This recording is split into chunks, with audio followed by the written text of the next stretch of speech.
Good morning, traders. It's Peter Thompson, senior mentor of 1 Billion Signal, sponsored by Merit Forex. We are having very good week. I would say very volatile and interesting.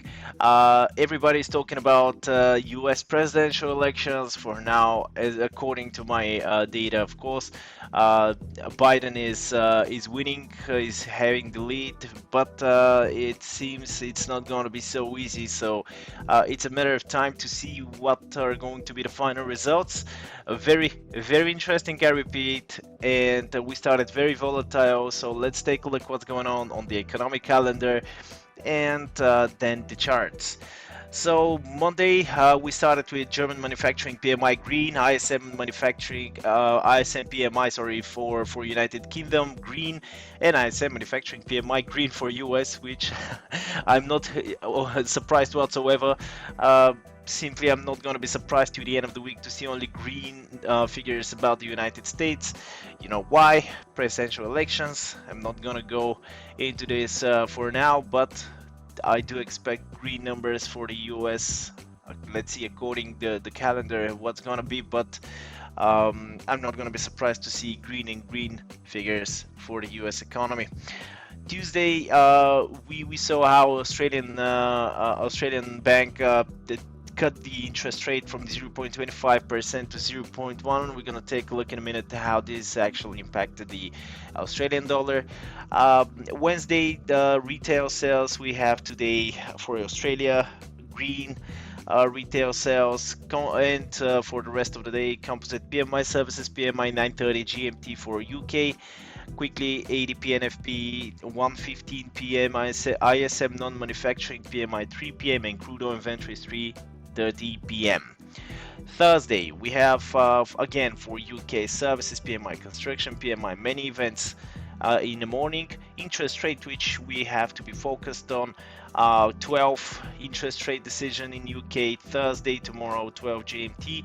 Initial jobless claims, of course, 1:30, and interest rate 7 p.m. Tomorrow is going to be crazy for sure. Friday, of course, our lovely NFP and unemployment rate 1:30 p.m. So follow the calendar, especially tomorrow and the day after tomorrow, Friday, because the market is going to be very volatile. And as you can see, we got a couple of very potential opportunities yet.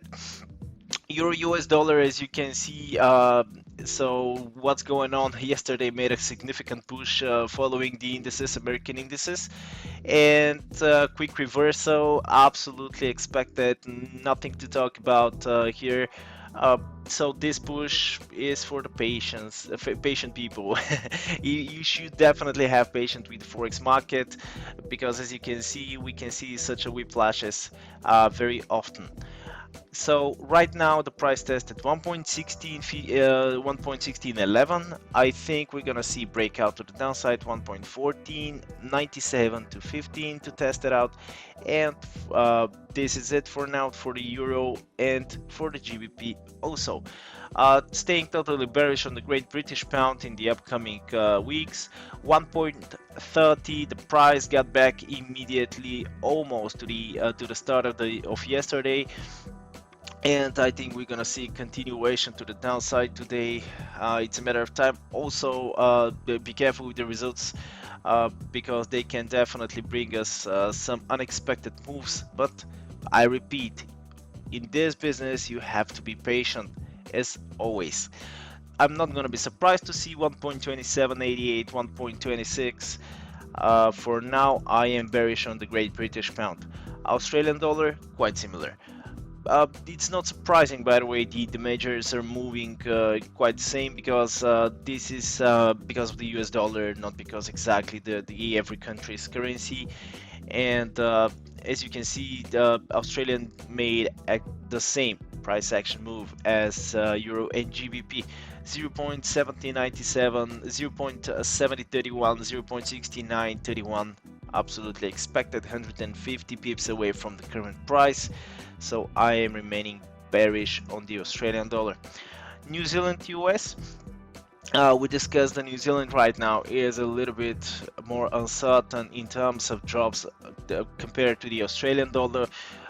New Zealand dollar, I would wait for New Zealand a little bit more. Would be a little bit more patient with the New Zealand dollar, and I would choose, of course, the Australian if I'm gonna take any short trades. USD Canadian, I'm going first to the crude oil. Absolutely expected recovery to the upside. Correction after such a drop. We talk about 8.8 dollars per barrel, and now we see recovery. But I'm still remaining bearish. The COVID cases worldwide are getting higher and higher, and the crude oil, due to a very low demand, can reach even $30 per barrel. Whoever took short trades on crude already, uh, I would suggest you to just to wait a little bit more patient. Just the demand is very low, and we can see even continuation, slight continuation to the crude oil. But this is our crucial level before we start thinking about buy trades. 41.48 is our major resistance level. So if we see crude going down, of course, Canadian following in terms of trend, and USD CAD going up, and this is the reason, with of course with the strength of the United States because of the drop of the US indices. This is the explanation for this 180 pips push to the upside of the USD CAD. Still we have very strong resistance, 1.3255, where exactly the price is standing right now. And we can see from here correction, and after the correction, sorry, we can see drop to the downside in order to see 1.30. It's definitely not impossible to see 1.3339, but we talk about only 80 pips away from the current price, and then drop to the downside. USD Swiss, kind of similar, within a very strong downtrend. The price started going within the range, as you can see, 0.92, very strong resistance level. So these boundaries, I'm going to keep the same levels, as there is just no reason to change it. 0.92 round number, very strong resistance level. Drop 80 pips and recovery quickly to reach 0.92 again, and I think from now we can see 0.9051. If we see breakout of this level, then the next resistance 0.93 and 0.9361 is going to be absolutely possible, but for now we are not going to discuss these levels as the price haven't broken the resistance. And USD Japan, sharp spike to the upside, try to break out 105. It seems it's not gonna keep above 105. Let's see how the day is going to finish. Is crucial, because if we see the price closing above this level, we definitely can see 106, our next resistance level.